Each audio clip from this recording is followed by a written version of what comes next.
شاہ محمود کا نام 9 مئی واقعات پر کابینہ کمیٹی کی رپورٹ میں شامل نہیں تھا۔ شاہ محمود قریشی کا نام واضح طور پر کابینہ کمیٹی کی اس رپورٹ میں شامل نہیں تھا جو گزشتہ نگران حکومت نے 9 مئی 2023 کے پرتشدد واقعات کی مبینہ منصوبہ بندی کے حوالے سے تیار کی تھی۔ اگرچہ شاہ محمود قریشی کے خلاف ان واقعات سے متعلق FIRs درج کی گئی تھیں جنہیں ریاستی اداروں پر ہونے والے سنگین حملوں میں شمار کیا جاتا ہے، لیکن سرکاری رپورٹ میں ان کا نام کہیں نہیں تھا۔ رپورٹ میں PTI کے صدر چودھری پرویز الہی کا نام بھی شامل نہیں تھا، جس سے ان دونوں کے خلاف عائد کردہ الزامات کی قانونی جواز پر سوالات پیدا ہوئے تھے۔ یہ کابینہ کمیٹی رپورٹ بعد میں موجودہ وفاقی کابینہ کے روبرو پیش کی گئی تھی، جس میں متعدد PTI رہنماؤں کے مبینہ کردار کا ذکر تھا۔ رپورٹ کے مطابق پارٹی چیئرمین عمران خان پر ان واقعات کی منصوبہ بندی کا الزام عائد کیا گیا، جبکہ ایک طویل فہرست میں حماد اظہر، زرتاج گل، مراد سعید، فاروق حبیب، علی امین، گنڈا پور، یاسمین راشد، محمود الرشید اور دیگر رہنماؤں کے نام شامل تھے، لیکن شاہ محمود قریشی اور پرویز الہی کا ذکر کہیں نہیں تھا۔ ٹیکس نظام کی بہتری سے عام آدمی پر ٹیکس بوجھ کم کرنا ترجیح ہے۔ وزیر اعظم شہباز شریف کی زیر صدارت FBR کی جاری اصلاحات پر جائزہ اجلاس ہوا، جس میں وفاقی وزراء عطا اللہ تارڑ، احد خان چیمہ، اعظم نصیر تارڑ اور چیئرمین FBR شریک ہوئے۔ اجلاس میں وزیر اعظم نے FBR حکام اور اصلاحات میں شامل افسران و اہلکاروں کی کوششوں کی تعریف کی اور آئندہ ہفتے تجاویز سے متعلق قابل عمل اہداف اور مدت کا تعین کر کے رپورٹ پیش کرنے کی ہدایت کی۔ اجلاس میں گفتگو کرتے ہوئے وزیر اعظم نے کہا FBR کی ڈیجیٹائزیشن سے اہداف کے حصول میں معاونت ملی، مستقل بنیادوں پر پائیدار نظام بنانے کے لیے اقدامات یقینی بنائے جائیں اور غیر رسمی معیشت کے سدباب کے لیے انفورسمنٹ سے متعلق مزید اقدامات کیے جائیں۔ شہباز شریف نے کہا کہ FBR ڈیجیٹل ونگ کے اثر نو تشکیل کے لیے اہداف کے حصول کے وقت کا تعین کیا جائے۔ اصلاحات کے اطلاق میں کاروباری حضرات، تاجر برادری، ٹیکس دہندگان کی سہولت کو مد نظر رکھا جائے۔ چینی کی ایکسپورٹ کے لیے 4 طرح کے ٹیکسز کو صفر پر رکھا گیا۔ قائمہ کمیٹی میں انکشاف پبلک اکاؤنٹس کمیٹی کا اجلاس جنید اکبر کی سربراہی میں ہوا، جس میں سیکریٹری فوڈ سیکیورٹی کی جانب سے ملک میں چینی کی صورتحال پر تفصیلی بریفنگ دیتے ہوئے بتایا گیا ہے کہ موسمیاتی تبدیلی کی وجہ سے اس سال چینی کی پیداوار کم ہوئی۔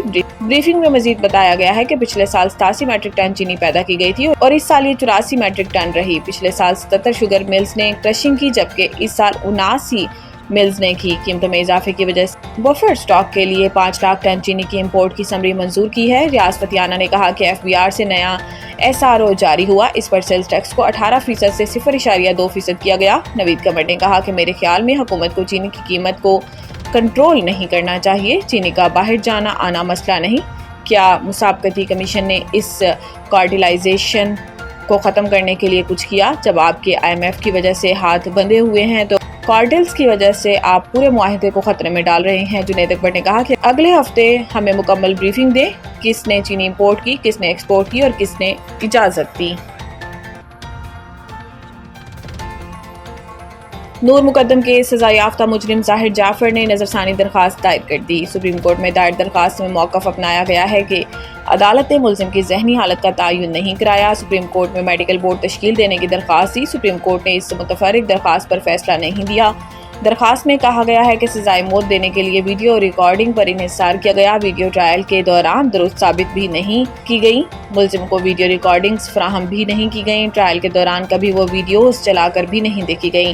نظرثانی اپیل سینئر وکیل خواجہ حارث کے ذریعے دائر کی گئی۔ درخواست میں کہا گیا ہے کہ فیصلے پر نظرثانی کی ٹھوس وجوہات موجود ہیں، عدالت اپنے فیصلے پر نظرثانی کرے۔ کراچی میں 24 گھنٹوں کے دوران بارش کا امکان۔ محکمہ موسمیات کے مطابق 24 گھنٹے کے دوران شہر کا مطلع ابر آلود رہنے کا امکان ہے، جبکہ بارش اور بوندا باندی بھی ہو سکتی ہے۔ محکمہ موسمیات نے بتایا کہ آج شہر کا کم سے کم درجہ حرارت 29 ڈگری سینٹی گریڈ ریکارڈ کیا گیا، جبکہ زیادہ سے زیادہ درجہ حرارت 35 ڈگری سینٹی گریڈ تک رہنے کا امکان ہے۔ ہوا میں نمی کا تناسب 68% ہے۔ اس کے علاوہ DG محکمہ موسمیات نے یہ بھی بتایا کہ موجودہ مونسون سسٹم کراچی کو متاثر نہیں کرے گا، جبکہ آئندہ دنوں ایک اور مونسون سسٹم کراچی اور حیدرآباد کو لپیٹ میں لے سکتا ہے۔ انہوں نے مزید بتایا کہ خلیج بنگال میں آئندہ دنوں ہوا کے کم دباؤ کا امکان ہے، جو کراچی پر بھی اثر انداز ہو سکتا ہے۔